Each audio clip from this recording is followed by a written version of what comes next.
I'm Jared. I'm Ashley Rentmeester, and our son is Oliver Rentmeester. March 1st of 2023, I was out with the kids and Oliver said that he didn't feel good. And for a couple of weeks, he had been having really bad, intense headaches and we were looking into it. But that night we were walking to the car and he couldn't look at me. And once we got to the car, he couldn't get into the car. Jared was out of town. My mom met me there. They took him for a CT scan and she came back and said, there's a mass in his brain. And that was something that we had no idea was even in the realm of possibilities for these headaches. That night we were life flighted to Iowa City, the Children's Hospital. 5-6 days in the PICU, waiting for surgery. That Monday he had a surgery and had the whole tumor removed. It was about the size of an orange, so it was so big. We didn't know how he was actually functioning with this in his brain because he was so smart and so loving and seemed to be acting normal to us beforehand. We're in PICU for a couple more days and then we landed on level 11 and we were there for another 4 or 5 days. And that's kind of when we were first introduced to dance marathon. Yeah, we were given the diagnosis of ATRT. It's a very aggressive central nervous system cancer. He started chemo, really intense chemo. So from March to May, he was pretty much at the hospital. He lost a bunch of weight, had to have a feeding tube. He was still testing positive for cancer cells in his spinal fluid.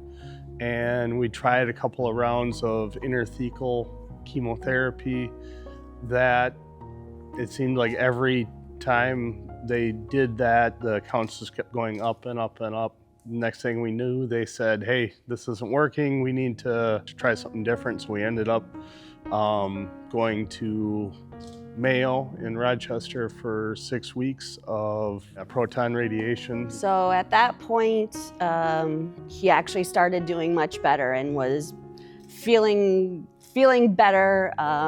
We were up and about moving. He was playing. He had lost most of the function of his left hand and arm during his couple treatments in like April or so. So we started seeing him using his left arm again, and he was just getting stronger and stronger while we were up there doing the radiation.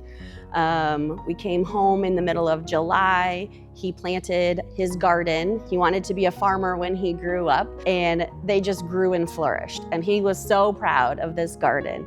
That was actually one of the highlights of his day, was to always go out and check on the plants in his garden. So August rolled around and he was supposed to be starting kindergarten. He was so excited. He kept saying, am I going to kindergarten? What's the plan? And at that point, we didn't really know what the plan was. And we were told that he needed to start more chemo.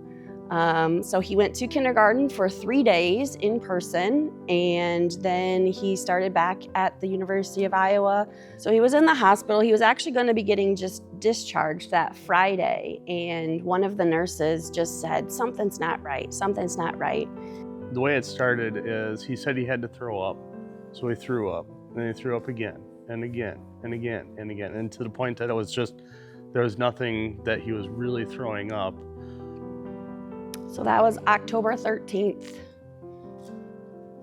And our nightmare, we were told that the cancer was actively growing and that it was not curable at this time. So then we started looking at next steps to try and prolong his life as long as possible, give him the best quality of life. Monday or Tuesday, he had a Power Wheels Jeep that he loved to drive. And whenever he was in the hospital, that was always what he said. He was gonna go home and drive his Jeep. He went and visited his favorite neighbor. He harvested his garden for the last time. You know, it's the middle of October, but there were still some tomatoes that he picked. And then he said he was tired and he went and laid down. He kind of became unresponsive. We couldn't have a conversation with him. He was staring but not looking at us. We were at home, family came, lots of visitors came. And on Monday, October 23rd, at 7 p.m., he passed away. And that was the 237th day of his cancer journey.